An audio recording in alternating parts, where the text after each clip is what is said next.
Alright, YouTube fam. Today's topic is going to be very sober and personal. I'm not going to really have an elated sensibility about me this time. Even though I'm happy enough to give you guys a back-to-back, my heart is sober, is still. The dream team always fizzles out into obscurity, man. Like, the people you initially make your first dream teams, be it a 2-man team, 4-man team, any team, any party formation. So I'm kind of like torn between names because I'm like, I might call this party formation or the dream team or anomalies assemble ? Or outsourcing dreams or delegating dreams. I'm not sure. I'm still, I'm a very extemporaneous YouTuber. I'm a very off-the-cuff YouTuber. I don't make cuts. I don't make edits. So you guys are gonna witness all the chasms of awkward silence if I ever have any. I don't think I do. I think my gift of gab is very machine gunny. It's not a sniper on YouTube though. In real life I'm like a cannon, I speak only when it's necessary. But enough self-flagellation. The dream team, right? You and your friends, you and your brothers, you and your soldiers, you and your compadres, amigos, les miserables, blah blah blah, musketeers, yeah. Ideally this type of congeniality is reserved for the OG friends. Those friends that you just met when you were in RNG. Those friends you met when you were still a puddle of clay, and obviously your process of firing your earthware, their influences become hard baked in you, and it's beautiful because you're in school together, and those intricacies of high school can never be copied anywhere else. If you missed it, you missed it. But it becomes a very perverse thing when you want to transmogrify that relationship into something else. You want to bastardize that relationship and make it something else. I will make a comparison to chemical reactions, chemistry. Your friend is hydrogen, your oxygen, you guys make water and you drink each other's, you get high on your own supply of the resulting product. You guys love drinking each other's water, but then you guys only made water under certain conditions. What about if you put it under a different atmospheric pressure and you add different quantities based on the instance, you may not form water anymore. You may form something way more malicious, something you can't drink. And now you man are looking at each other like, let me extrapolate this into my favorite sport, basketball. Look at how many dream teams fizzle out into obscurity. Man, Kyrie, Harden, and fucking KD, Beal, and Book. Embiid, Maxey, and PG. Kawhi, Harden, and PG. It doesn't work that much, man. It doesn't work that much. The dream team fizzles out into obscurity a lot. And forget friendship even. Let's even talk about romance. Like, it also fizzles out in romance. Especially when you're in high school. I'm in college right now.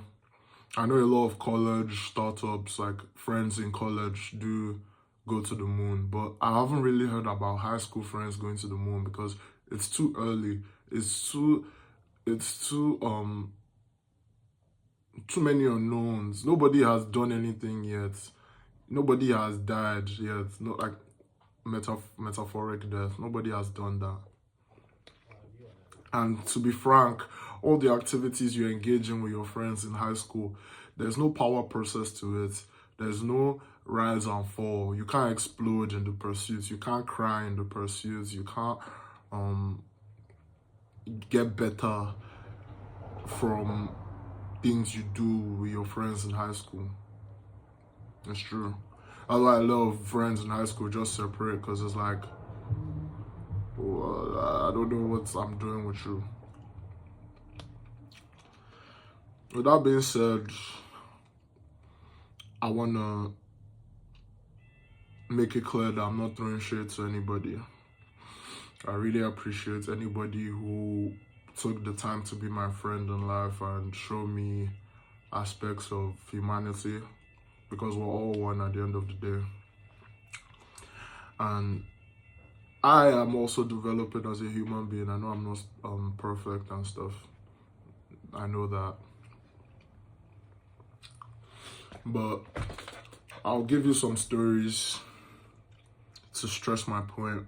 One from the friend POV and one from the romantic POV. All high school based. So me and my high school friends, we graduated and we started making music, and it was one of the best experiences I ever had. The individuals I made songs with were all outstanding in their own right. One was very good at music, one was also very good at music, and he was very physically gifted, very athletic, very physically dominant. And I was always drawing. I always had a passion for art, but it was never at the forefront of my mind. Like, making music with them made me realize I wanted to be a creative from the rest of my life. And I will always take that realization to heart. But over the course of time, I kind of wanted a more regimented process with our creativity. And there was discord within our group because some people didn't want to work hard. I mean, some people didn't want to do what was required, and the dream team fizzled out. And then for my love interest, I really loved her. I mean, as much as a high school kid can do that, but we fizzled out too. I don't even know what she's doing or what she looks like now. And I truly took those heartbreaks to heart, man. Like, the heartbreak with my friends and the heartbreak with my high school love, I took those shits to heart, because, man, I wanted it to happen. I wanted to be a rock star with my friends, and I wanted to love that girl. But shit happens, and you're not capable of handling the shit, so you let it go and it fails. Especially when there's ego, when you're like, I know who I am, even though you don't. You know who you are, you don't want to fuck with this complacency, from your friends, and you know who you are, so you're not gonna get married now or ever. Shit hurts, man. I miss that friendship for friendship's sake, bro.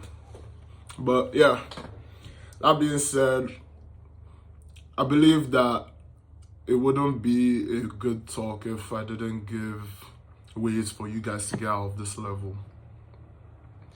This level of wanting to, because you're morphing, you want everybody around you to morph. No. I'm sorry, you have to move on. You have to move on.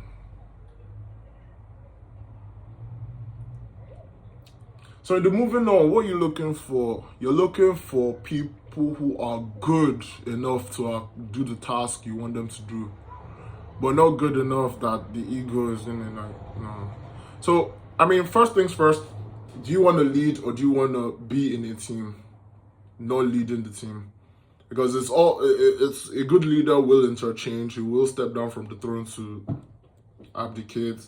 He will abdicate his throne to manage, check up, do what's required. It's not like I'm a king and these are my followers. It's a very there's cross ventilation. So because there's cross ventilation, sometimes you're gonna be at point, sometimes your colleague is gonna be on point, but you're in a domain where there's a pool of talents in that domain, and there's a capacity to lock in. Not that you're using your friends to try and lock in. Lock in first, and then when you're at the top and you look left and right, you see who is there. If there's nobody there, then sorry, because it's a thing of you can either stay there where you are and die before you die, or leave it and try before you die. I'm still very close to some of my friends, even the ones from the music at times, but there are scars that will never heal, of course, and it hurts. That's why for my new dream of wanting to be an artist, I'm very happy because it's a solo thing. Everything I want to do is very solo. I need a studio, and I mean, I may need a PA, but it's a solo endeavor for most of it. And I'm not gonna let this one go, because when dreams die, you want to die with them. And I'm telling you that delegating your dreams to third parties is death. It's a pseudo death, or you're lending your spiritual joystick to a parasite that's going to start controlling you instead of you controlling you yourself. And I don't want that for you guys. So please pontificate on what I've said, and I wish you a good day. Safe.